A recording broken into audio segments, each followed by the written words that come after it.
RCM వ్యాపార విధానంలో ఒక సక్సెస్ ఫార్ములా ఏంది అంటే లెర్నింగ్, టీచింగ్, డూప్లికేషన్ అనేది విజయానికి ఒక అత్యున్నతమైనటువంటి ఒక ఫార్ములాగా చెప్పబడతా ఉన్నది.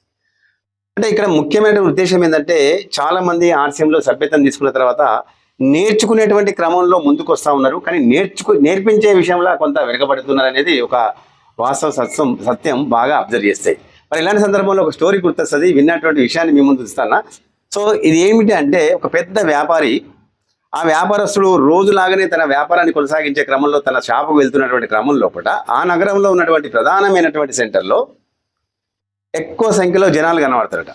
ఏమిటి అని అక్కడికి వెళ్తే అటవీ ప్రాంతం నుంచి వచ్చినటువంటి ఒక వ్యక్తి తన యొక్క దగ్గర ఉన్నటువంటి ఒక పక్షిని ఈ విధంగా ప్రజెంట్ చేస్తున్నాడట. ఏమని ప్రజెంట్ చేస్తున్నాడట? ఈ పక్షి మామూలు పక్షి కాదు, ఇది కనీసం 7 నుంచి 10 భాషలు మాట్లాడుతుంది, వివిధ రకాల భాషలు మాట్లాడుతుంది. సో ఈ అద్భుతమైన పక్షి అనేటువంటి విషయాన్ని చూడడానికి అది మాట్లాడుతూ ఉంటే చాలా మంది ఉత్సాహంగా ఈలలో కేకలేస్తున్నారు, అన్ని భాషలు మాట్లాడుతూ ఉంటాయి. మరి ఇలాంటి సందర్భంలో ఈ గమనించినటువంటి వ్యాపారం ఏం చేసిందంటే ఈ పక్షిని కొనాలనేటువంటి ఒక ఆలోచన వచ్చి ఆ వ్యక్తిని ఇది ఎంత అమ్ముతాం అంటాడట. ఆ వ్యక్తి ఏమనంటే లేదు, నేను చాలా పెద్ద మొత్తంలో ట్రైనింగ్ ఇచ్చినటువంటి ఈ పక్షి అరుదైన పక్షి, సో నేను ఇది అమ్మే ప్రసక్తి లేదు అంటారట. అయినప్పుడు కూడా రిక్వెస్ట్ చేసి బతిలాడి మీరు అనుకుంటే ఇంకా అనేక ట్రైనింగ్ ఇవ్వచ్చు, ఇతర పక్షులకు ఇవ్వచ్చు, కానీ ఇలాంటిది నాకు మళ్ళీ దొరకదు, మీరు ఇక్కడికి నుంచి వెళ్తే మళ్ళీ నాకు కనబడరు కాబట్టి సో రిక్వెస్ట్ చేస్తున్నా, ఒక సందర్భం ఉంది అని చెప్పి పెద్ద మొత్తంలో డబ్బిచ్చి కూడా ఆ వ్యక్తి దగ్గర ఆ పక్షిని తీసుకుంటాడట. తీసుకొని ఇతను ఇంటికి వెళ్ళిపోతాడట. ఇంటికి వెళ్ళే క్రమం లోపల ముందు అతను ఏదైతే షాప్ ఉందో షాప్కి వెళ్ళి ఆ వ్యాపారాన్ని కొనసాగించే క్రమం షాప్కి వెళ్ళిన తర్వాత సో ఆ యొక్క వర్కర్కి, తన దగ్గర పనిచేసేటువంటి వర్కర్కి ఈ పక్షి నుంచి మీరు ఇంటికి ఇచ్చిరాపో, సో నేను సాయంత్రం వస్తున్నాను అమ్మగారికి ఇప్పు అని చెప్తారట. అంటే ఆ ఇంటి యజమానురాలికి. సో ఆ విధంగా యథావిధిగా సాయంత్రం షాప్ కట్టేసిన తర్వాత 8-9 గంటలకు షాప్ కట్టేస్తారు కదా, అంతే కదా. సో కట్టేసిన తర్వాత ఇంటికి వెళ్ళిపోయినాడు.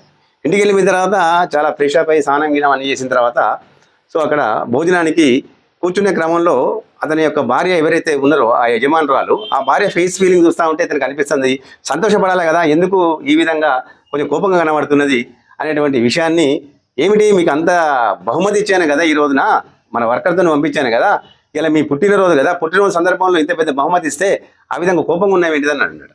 ఏం బహుమతి వంచి పంపించావని అడిగిందాడు.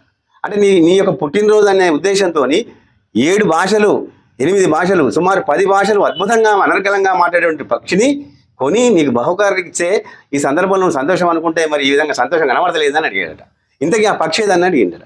అడిగితే ఆ భోజనానికి వడ్డించేటువంటి ప్లేట్లో ఇదే కదా,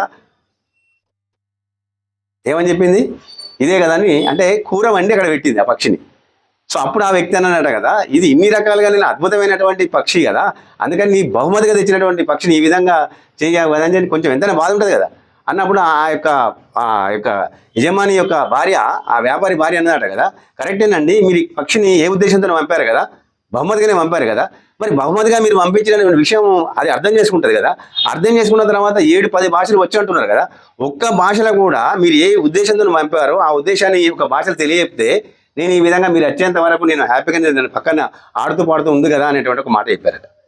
అంటే ఈ స్టోరీ వింటే ఏమర్థమైంది? 7-10 భాషలు మాట్లాడే పక్షి తన ప్రాణాలను కాపాడుకోవడానికి ఒక్క భాషలైనా చెప్పొచ్చు కదా ఈ పర్పస్ని. అంటే ఇక్కడ వ్యాపారంలో మెలకువలు ఎన్ని నేర్చుకున్నా ఆ మెలకువల్ని కనుక ఉపయోగించుకోకపోతే వ్యాపారం పెరగదు కదా, పెరగాలంటే మాట్లాడాలి కదా, అవునా కదా, ఎస్ఆర్ను.